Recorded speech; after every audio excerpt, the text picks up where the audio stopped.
지난 영상에서 스타트업 회사를 차린 교수 이아무개 씨가 제자인 직원 김동수 씨에게 행한 충격적인 폭행과 폭언을 확인할 수 있었습니다. 하지만 리버베리는 여기서 그치지 않았습니다. 김 씨가 업무상 사소한 실수를 할 때마다 이른바 페널티를 매겨 월급에서 차감했습니다. 특별한 실수가 아닌데도 이 씨가 자의적으로 판단해 누적된 벌금액만 약 8천만 원에 이릅니다. 실제 이 씨는 김 씨에게 750만 원을 지급해야 했습니다. 나머지는 월급에서 차감돼 최저임금 미만의 급여를 받기에 이르렀습니다. 김 씨는 사실상 이 씨의 비서나 다름없는 생활을 했습니다. 이 씨가 강의하던 대학 학생들의 출결 기록을 입력을 했고, 이 씨가 다니던 대학원의 과제를 사실상 본인이 작성해 교수 대신 제출해야 했습니다. 명백한 직장 내 괴롭힘에 해당합니다. 그 얘기를 해. 아니요. 다른 이유가 정말로 없었습니다. 2배, 페널티 2배. 다시 또 얘기해.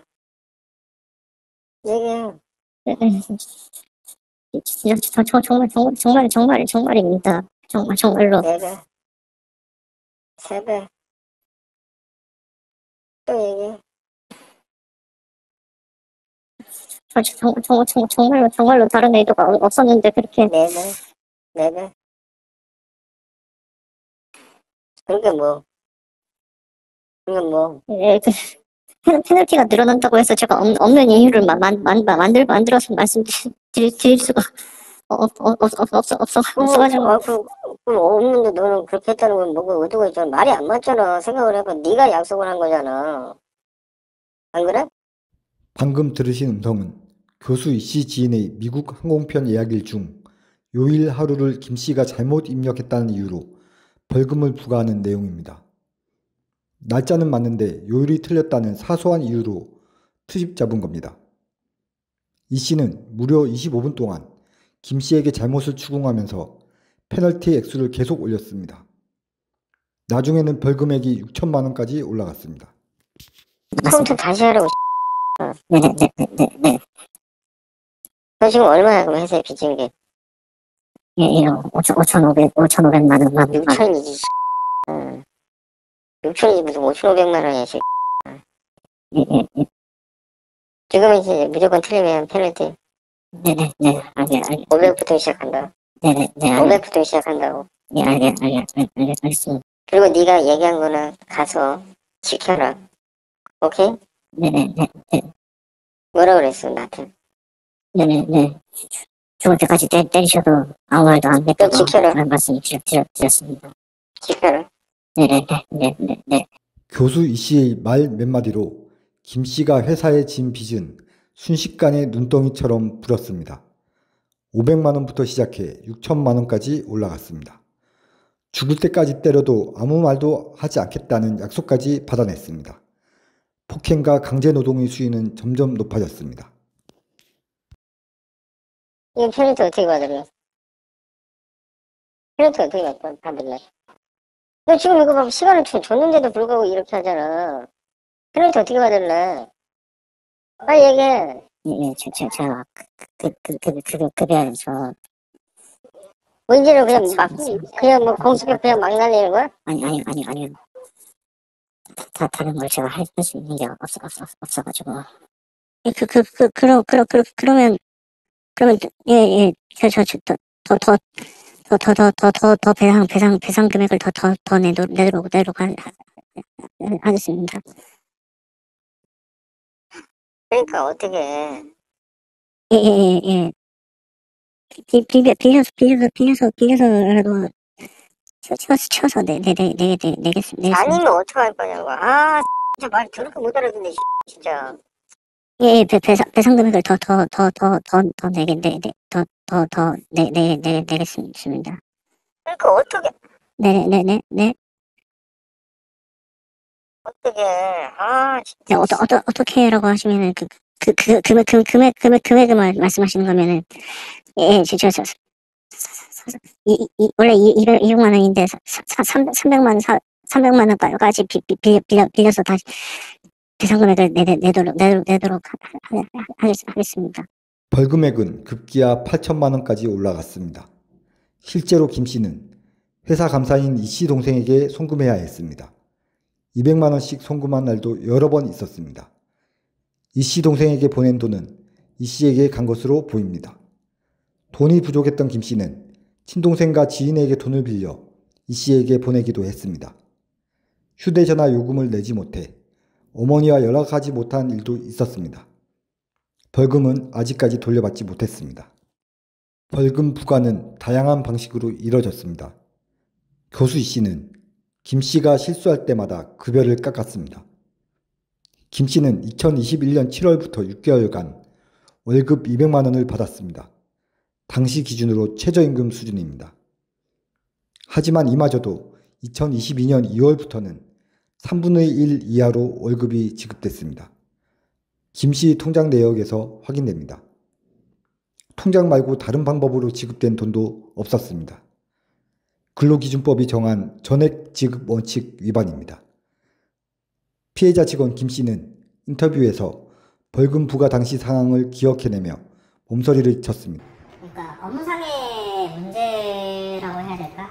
사실 문제도 아니에요.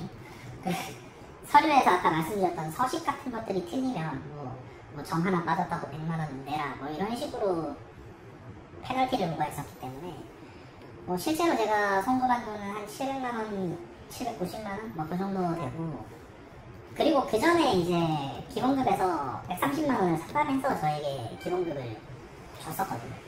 그러니까 130만 원을 삭감한 이유도 제가 보기엔 그런 것 같아요. 4대 보험료 기준치에 딱 맞게 삭감한 것 같아요. 일부러 회사에서 지출하는 4대 보험료를 없게 하기 위해서 그 기준에 맞춘 게 월급 70만 원이었거든요.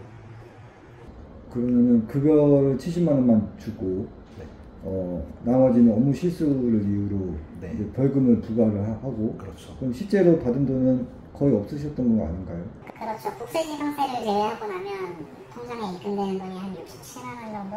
한 달에? 네, 그렇죠. 이 씨는 스스로 벌금 부과의 문제점을 인식하는 듯한 모습도 보였습니다. 김 씨가 2022년 8월 도망쳐 나오자 이 씨는 갑자기 휴가비 100만 원과 급여 200만 원을 송금합니다. 기존에는 없었던 모습입니다. 그러고는 김 씨가 노무사와 상담을 받자 음성 메시지를 남겼습니다. 그는 기존에 있었던 페널티는 다 없어지는 거고 라고 말했습니다.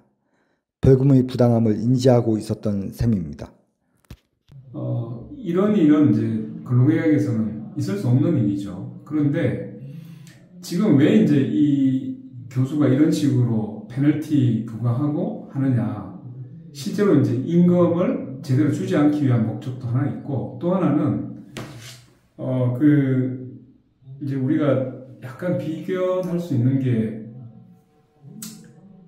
이제 뭔가 구속에서 벗어나지 못하도록 하는 올가미를 만드는 거예요, 이게. 그게 일종의 심리적으로 하는 거죠.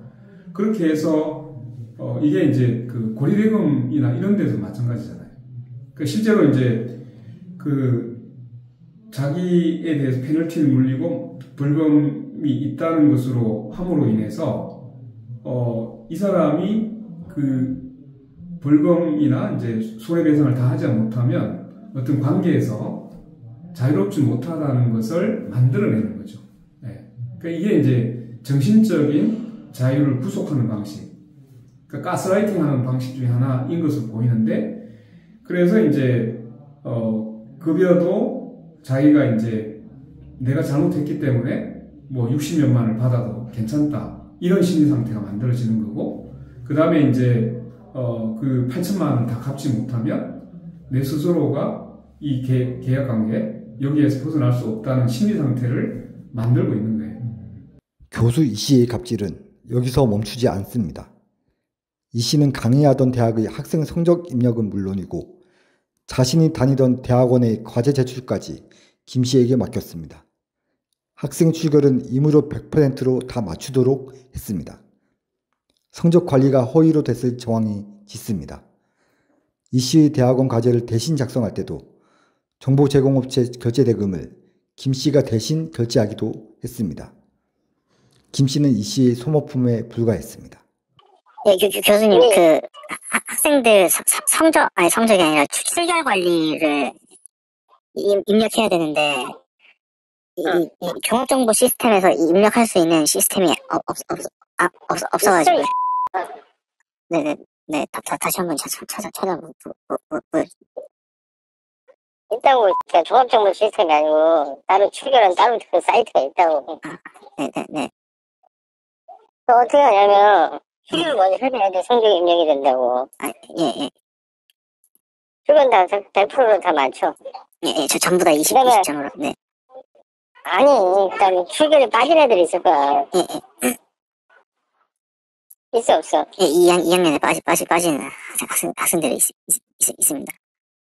출결은 다 100점으로 해야겠다. 네, 알겠습니다.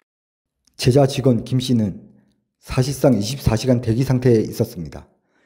교수 이 씨가 이동할 때마다 운전기사 역할을 하며 온거리를 다녀야 했고, 이 씨 주거지 근처 카페나 오피스텔에서 업무 지시를 기다려야 했습니다.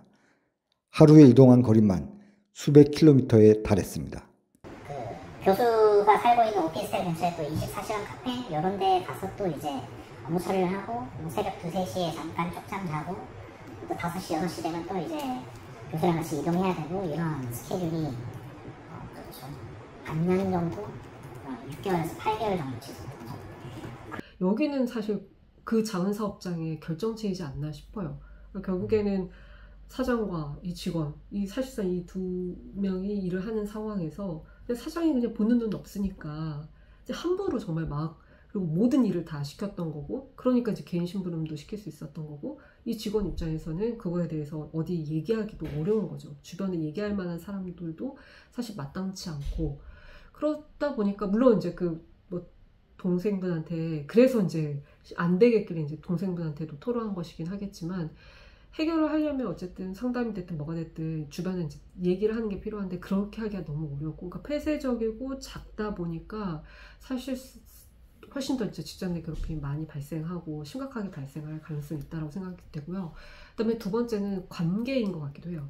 이게 소위 말하는 교수와 제자 관계이기도 하잖아요. 그러니까 보면은 직장 내 괴롭힘은 소위 말하는 대학원생들이 피해자인 경우도 많거든요. 대학 교수가 대학원생, 대학 교수가 조교 상대고. 그러니까 그런 어쨌든 교수라는 지위 자체가 높은 지위에 있고, 그러면서 그 배우는 제자는 말 그대로 그보다 아래에 있는 지위에 있고, 시키면 또는 지시하면 이렇게 따라야 되는 그런 복종 관계라는 게 일종의 형성이 되면서, 그런 관계에서 또 굉장히 법 위반 상황이 많이 발생하는 게 아닌가 싶기도 합니다. 그리고 이 피해자 입장에서도 본인이 제자이기 때문에, 그리고 유일한 직원이었기 때문에 왕노릇하는 사장, 교수, 자기 교수를 한테 뭐라 문제 제기하기가 쉽진 않았겠죠.